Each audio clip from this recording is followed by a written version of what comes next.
cənazədə iştirak eləmək. Cənazə iştirak etmək böyük savabdır, müsəlman haqlarındandır. Bir də görsən, adətən bəzi qardaşlarda həmişə yox, şükür Allah, həmişə deyil, lakin bəzi hallarda üzücüdür. Namaza hamısı gəlir cənazə namazına. Bastıranda 5-10 nəfər qalır. Bu doğru deyil, qardaşım. Mənzərə yaxşı görsənmir də, nə olur, dəfin də o qədər adam iştirak eləsin. Çünki yarısı iştirak eləsin də.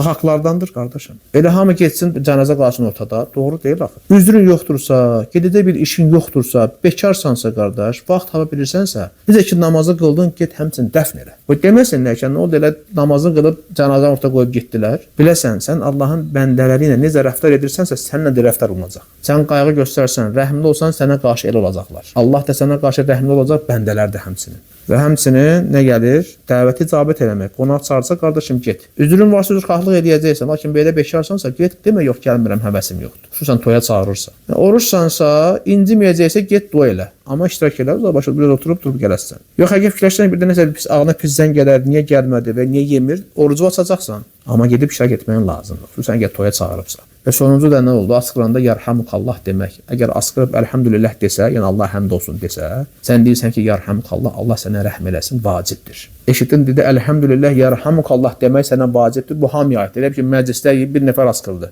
Hamı deməlidir, yarhamukallah. Onlar hamısı müsəlmanın haqlarındandır. Sən müsəlman qardaşlarınla necə olacaqsansa, səninlə də elə rəftar olunacaq. Həm Allah təala səninlə elə rəftar edəcək, həm də bəndələri.